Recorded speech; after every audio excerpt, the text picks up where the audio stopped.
One of the things that has been in my own reflections personally, internally over the last few days has been the question of the diversity within the particular races, so to speak, between the diversity that exists within those who are white and those who are black, so to speak. I think we make a mistake in this particular moment in history if we lump all white people together or all black people together. I think we make a very serious mistake for a variety of different reasons. But I mean, let's start with the very good thing first. Like in terms of like what's good about individualizing each of us as people is that each of us has a personal encounter with the Lord. I, Thomas Sidlig, an individual, have a personal relationship with the Lord. And that's true of everybody.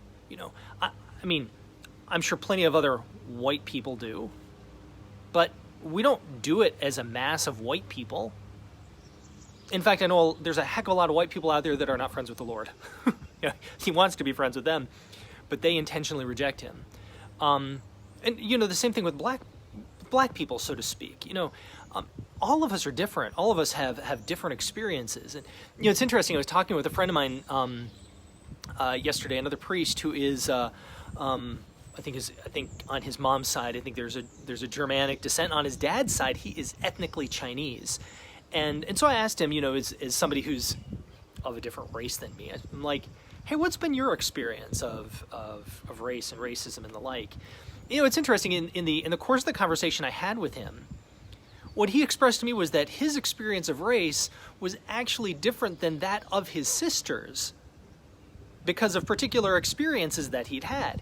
And not necessarily completely negative, but just different. And so for if we're talking about the big thing these days is whites and blacks, how much more important is it for us then to not just ask the question, what's common experience, but what's individual experiences? And are there, pockets of a particular type of experience or pockets of another type of experience? And what in a person's background might lead them to having a particular experience or another particular experience? Instead of lumping blacks and whites into groups, because we're all different. And even though there's certain things that are absolutely common to our common humanity, even within our so-called races, there's a lot of individuality. You all take care.